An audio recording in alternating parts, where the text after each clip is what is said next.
찬송가 288장입니다.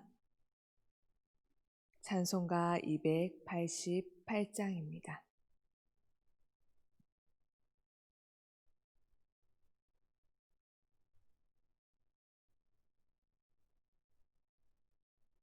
(288장) 함께 찬양하시겠습니다. 예수를 나의 구주 삼고 성령과 피로써 거듭나니 이 세상에서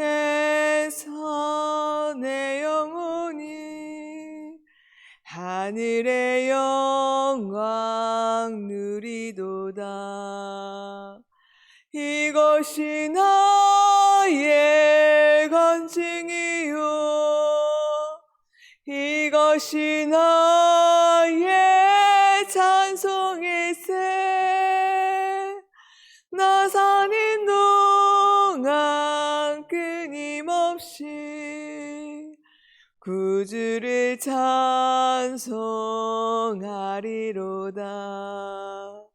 온전히 주께 맡긴 내 영, 사랑의 음성을 듣는 중에 천사들 왕래하는 것과 구속한 주 영광 보리로다. 이것이 나의 간증이요, 이것이 나의 찬송일세. 나 사는 동안 끊임없이 구주를 찬송하리로다.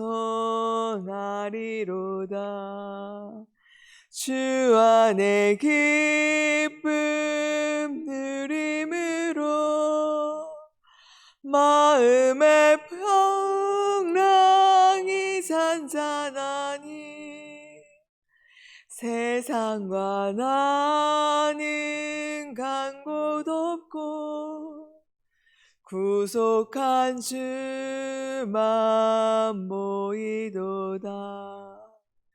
이것이 나의 간증이요, 이것이 나의 찬송일세. 나 사는 동안 끊임없이 구주를 찬송하. 주 안의 기쁨으로, 주 안의 기쁨 누림을 마음의 풍랑이 잔잔하니 세상과 나는 간 곳 없고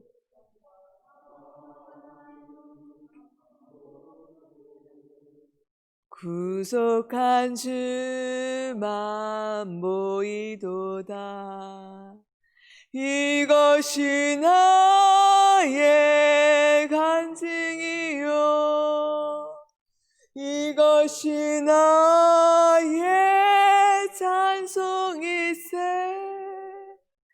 나 사는 동안 끊임없이 구주를 찬송하리로다.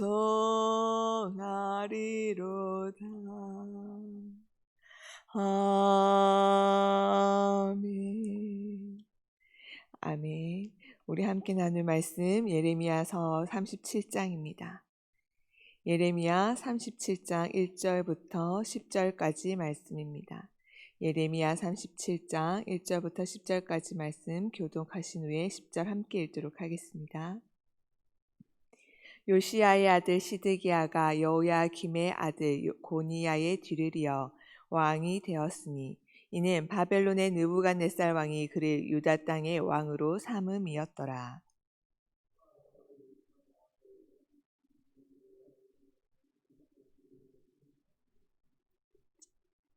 시드기야 왕이 셀레마의 아들 여후갈과 마아세야의 아들 제사장 스바냐를 선지자 예레미야에게 보내 청하되 너는 우리를 위하여 우리 하나님 여호와께 기도하라 하였으니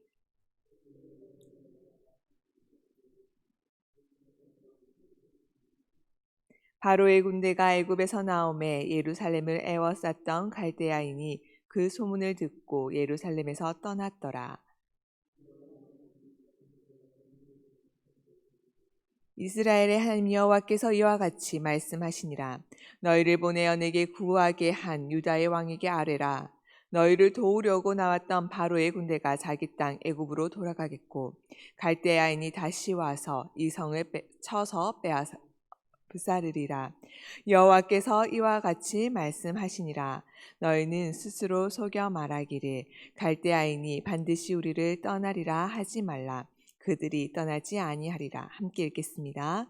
가령 너희가 너희를 치는 갈대아인의 온 군대를 쳐서 그 중에 부상자만 남긴다 할지라도 그들이 각기 장막에서 일어나 이 성을 불사르리라.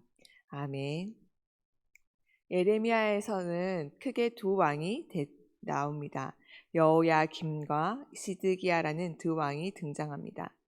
36장에서 살펴보았듯이 여호야김은 애굽에 의해 왕으로 임명된 자로 말씀이 기록된 두루마기를 칼로 베어 불태워버린 인물입니다. 그에 비해 시드기야는 바벨론에 의해 왕으로 임명된 자로서 말씀에 적대적인 반응을 보이지는 않습니다. 그러나 적극적으로 순종하지도 않습니다.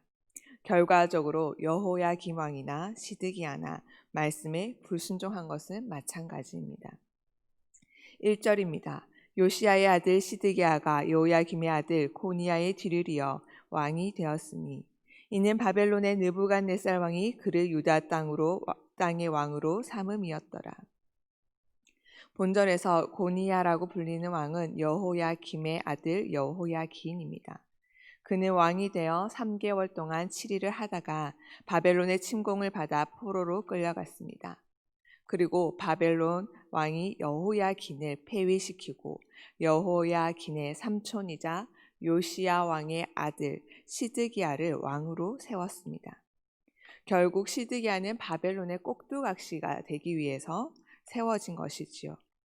이처럼 외세에 의해 왕위에 오른 시드기야는 백성들에게 왕으로서의 적법성을 인정받기 힘들었습니다. 그렇기에 그는 항상 현실의 문제들 앞에서 자신이 인정을 받기 위해 자신의 왕권을 동원하여 외교수를 펼쳤습니다. 시드기야는 예레미야를 통해 하나님께서 하신 말씀이 이루어지는 것을 경험한 인물이기도 합니다. 그럼에도 하나님의 말씀에 순복하지 않습니다. 2절 말씀에 이렇게 말합니다. 그와 그의 신하와 그의 땅, 백성이 여호와께서 선지자 예레미야에게 하신 말씀을 듣지 아니하리라. 왕 시드기야뿐만이 아니라 그의 신하와 그 땅의 모든 백성들까지 하나님께서 예레미야에게 하신 그 말씀을 듣지 않았다고 성경은 분명히 말합니다. 이는 유다 왕국이 멸망한 궁극적인 이유가 무엇인지 알려주고 있는 것입니다. 곧 당시 유다 왕 신하들 및 그 땅의 모든 사람이 여호와께로부터 말미암은 예레미야 선지자의 말에 귀를 닫아버리고 불순종하였기에 유다 왕국이 멸망을 당한 것이라고 말입니다. 3절부터 5절 말씀입니다. 시드기야 왕이 셀레마의 아들 여후갈과 마아세야의 아들 제사장 스바냐를 선지자 예레미야에게 보내 청하되 너는 우리를 위하여 우리 하나님 여호와께 기도하라 하였으니 그때에 예레미야가 갇히지 아니하였으므로 백성 가운데 출입하는 중이었더라. 바로의 군대가 애굽에서 나오매 예루살렘을 에워쌌던 갈대아인이 그 소문을 듣고 예루살렘에서 떠났더라. 3절에서 5절에서는 시드기야가 예레미야에게 사람을 보내어 기도를 요청하는 장면이 나옵니다. 또한 애굽군의 파병으로 바벨론이 포위를 풀고 예루살렘을 포위하고 있던 바벨론군이 일시 철수했다는 사실이 밝혀지고 있습니다. 시드기야는 2절에 기록된 바와 같이 평소 선지자가 전한 여호와의 말씀을 무시하며 그에 대해 불순종한 삶을 살았습니다.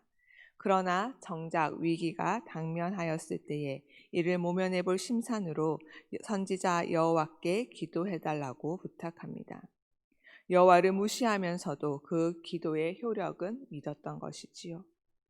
시드기야의 이러한 태도는 하나님의 말씀대로 살지 않으면서 어려움이 당면하며 나에게 문제가 풀어야 할 문제가 발생하였을 때 도움을 요청하는 전형적인 기복적인 신앙 모습입니다. 시드기야 왕이 보낸 사절단은 여호와를 우리 하나님이라고 칭합니다. 또한 너는 우리를 위하여 기도하라 라는 표현과 더불어 이 표현에는 여호와에 관한 한 우리를 위해서만 존재하는 신이라는 잘못된 신관이 담겨 있음을 알 수 있습니다. 사실상 그들이 말하는 우리 하나님이란 그들을 통치하시고 그들이 바르게 섬겨야 할 신입니다. 그러나 그들의 요청에는 그들이 여호와 하나님을 위해 존재하는 것이 아니라 여호와 하나님이 자신들을 위해서 존재하는 신인 것 같은 왜곡적인 뉘앙스가 담겨 있습니다. 램프의 요정 지니에게 내 필요를 채워달라는 것처럼 말이지요.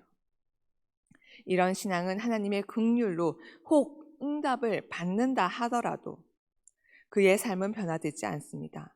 기도가 이루어지고 나면 잠시 은혜를 받은 것처럼 보여지나 다시 자신의 뜻대로 죄와 탐욕의 자리로 돌아가 버립니다. 현재 우리의 기도 중에 이렇게 잘못된 동기와 목적으로 드리는 잘못된 기도가 적지 않습니다. 우리의 기도가 내 욕심을 따라 하나님과 거래하는 기도가 되고 있지는 않은지 날마다 말씀 앞에서 확인하며 하나님을 경외함을 잃지 않기를 간절히 기도드립니다. 또한 시드기야 왕은 자신은 기도하지 않으면서 다른 사람을 보내어 예레미야에게 기도해달라고 요청합니다. 제가 청년 사역을 할 때 신앙이 좋은 부모님 자녀들이 세상의 빛이 되기보다는 세상을 즐기는 그 모습을 보았습니다. 그 모습이 안타까워 이야기를 하였습니다. 그렇게 이야기를 하면 그 청년들은 이렇게 대답합니다. 나는 괜찮아. 왜냐하면 우리 엄마가 새벽마다 나를 위해 기도하거든. 그래서 이렇게 살아도 괜찮아. 이렇게 대답하는 철없는 청년들이 있었습니다. 성도 여러분, 신앙은 부모가 대신 살아주는 것이 아닙니다. 다른 사람이 대신해 주는 것이 결코 아닙니다. 신앙은, 믿음은 나와 하나님과의 1대1의 관계 안에서 일어납니다. 하나님과 내가 인격적인 관계를 맺으며 하나님을 아는 자로서 그 사랑을 경험한 자로서 그 사랑에 항복하며 하나님과의 관계를 쌓아 나가는 것입니다. 하지만 시드기야 왕은 그러지 못했습니다. 그도 요시야와 같은 믿음의 아비를 두었음에도 쉽게 무너졌습니다. 또한 그는 예레미야의 예언들이 이루어지는 것을 경험하였음에도 하나님께서 예레미야와 함께 하신다는 것을 알았음에도 불순종하였습니다. 현실의 문제 앞에서는 하나님의 말씀을 외면하고 불안해합니다. 세상 앞에 타협합니다. 그리고 무너집니다. 하나님은 여호와, 즉 스스로 있는 자입니다. 우리 인생과 비교할 수도 없는 전능하신 하나님입니다. 그런 하나님께서 우리를 불러주셨습니다. 우리를 당신의 자녀 삼아 주셨습니다. 우리가 아직 죄인 되었을 그때에 우리를 의인이라고 칭해 주셨습니다. 내가 잘나서, 내가 하나님께 무슨 도움이 되어서가 아닙니다. 그 하나님께서는 예수의 십자가의 죽음을 통해 부활의 꽃을 피우신 하나님이십니다. 우리가 예수를 믿습니다라는 고백 안에는 사망을 이기고 허락된 이 믿음을 통하여 죽는 것도 우리에게 영광이 되며 명예가 됩니다라는 고백이 포함되어 있습니다. 그러기에 위협과 고난과 어려움 앞에 더욱 우리를 붙들어 매야 합니다. 그렇지 않으면 미끄러집니다. 세상과 타협합니다. 두려움이 우리를 엄습합니다. 시드기야 왕을 보십시오. 그는 하나님을 알고 있었으나 하나님을 떠나 있었습니다. 그러니 모든 것이 두려웠습니다. 자신의 왕권을 인정받지 못하는 현실도, 외세의 침입도, 그 모든 것이 그에게는 불안거리였습니다. 하나님을 떠나면 모든 것이 불안이요 두려움입니다. 믿음의 부모가 내 신앙을 대신해 줄 수 없습니다. 나를 붙들어 주시는 하나님을 믿으며 그와 인격적인 관계를 나누어야 합니다. 지금 시드기야는 자신의 왕으로 세운 바벨론을 배신하고 애굽과 동맹을 맺고 애굽 군대가 유다로 진격하게 만들었습니다. 그 소식을 들은 바벨론 군대는 일단 이스라엘에서 철수하는 상황입니다. 지금 당장에는 시드기야의 이 외교술이 잘 먹혀 들어가는 것 같습니다. 그렇기에 시드기야는 예레미야로 하여금 지금 이 계획이 성공할 것이라는 대답을 듣고 싶었을 것입니다. 하지만 예레미야에게 임한 하나님의 말씀은 그의 기대를 철저히 저버린 예언이었습니다. 6절부터 10절을 보시면 바벨론 군대가 재공격하여 예루살렘이 함락된다는 무서운 예언을 예레미야가 합니다. 예레미야는 그런 내용의 계시를 받고 조금도 흔들리지 않고 사람들이 듣든지 아니 듣든지 그로 인해 자신이 핍박을 당하든지 거기에 굴하지 않고 담대하게 하나님의 말씀을, 하나님의 계시를 선포합니다. 이 모습은 하나님을 떠나 있던 시드기야 왕과 철저히 비교되는 모습입니다. 예레미야는 어떤 상황에서도 담대하게 하나님의 말씀을 전합니다. 8절에 갈대아인이 다시 와서 이 성을 쳐서 빼앗아 불사르리라. 9절에 그들이 떠나지 아니하리라. 10절에 이 성이 불사르리라. 이 말씀은 실로 역사 속에서 그대로 이루어졌습니다.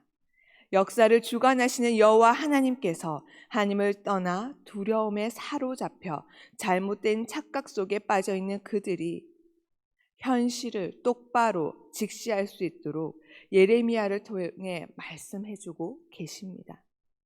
이렇게 하나님은 매를 드시기 직전까지도 경고하시고 알려주시고 돌아올 수 있는 기회를 허락하십니다.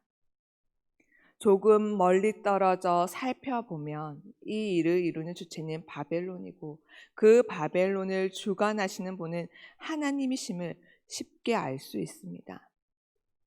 그러나 하나님을 떠난 유다 백성과 그 유다 왕은 두려움과 불안에 사로잡혀 지금 당장 눈앞에 보이는 것에만 급급합니다. 우리는 결코 하루하루 버티기 위해 창조된 존재가 아님을 기억하십시오. 우리가 농담 삼아 하루하루 살아요 라고들 말합니다.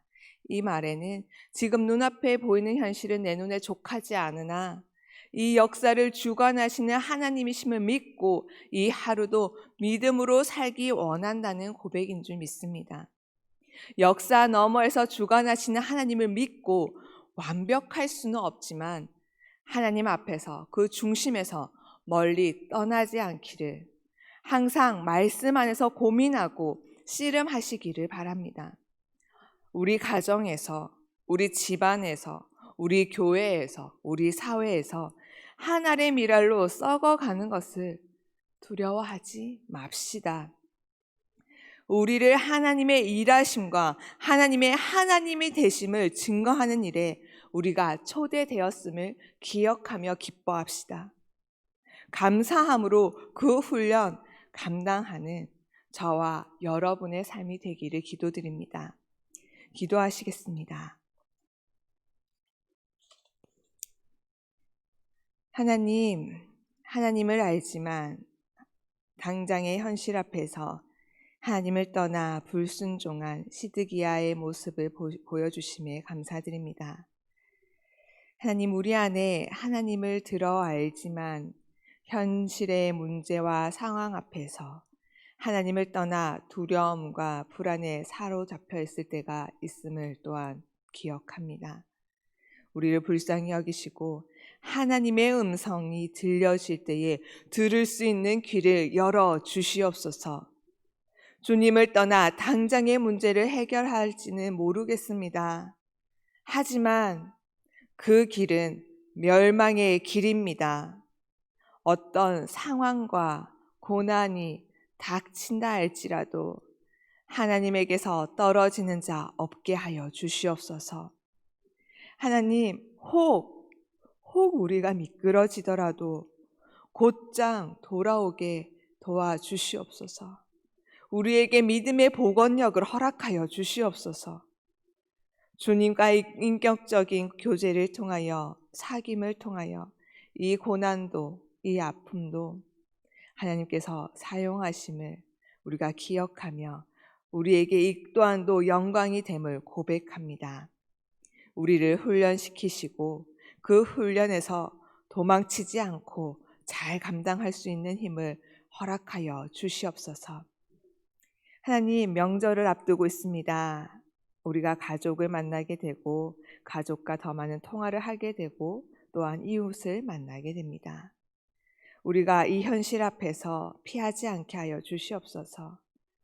현실의 문제 앞에 내 지혜로 대처하지 않게 주님, 나에게 은혜를 베풀어 주시옵소서.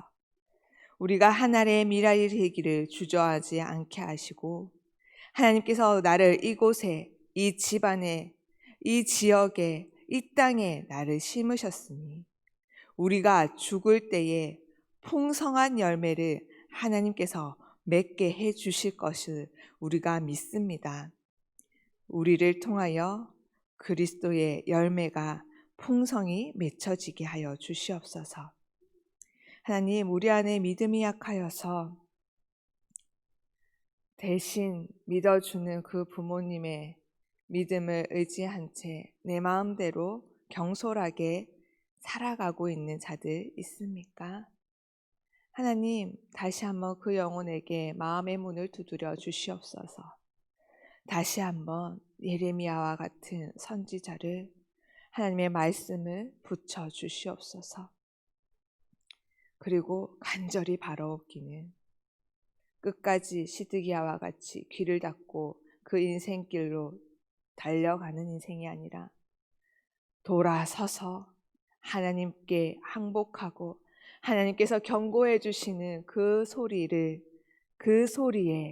반응하는 인생 되게 주님 은혜를 베풀어 주시옵소서.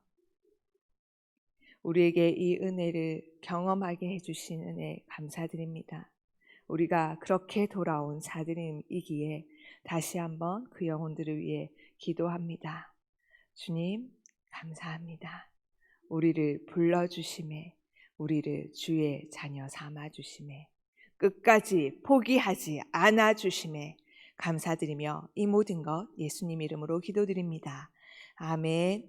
하늘에 계신 우리 아버지의 이름을 거룩하게 하시며 아버지의 나라가 오게 하시며 아버지의 뜻이 하늘에서와 같이 땅에서도 이루어지게 하소서. 오늘 우리에게 일용할 양식을 주시고 우리가 우리에게 잘못한 사람을 용서하여 준 것 같이 우리 죄를 용서하여 주시고 우리를 시험에 빠지지 않게 하시고 악에서 구하소서. 나라와 권능과 영광이 영원히 아버지의 것입니다. 아멘.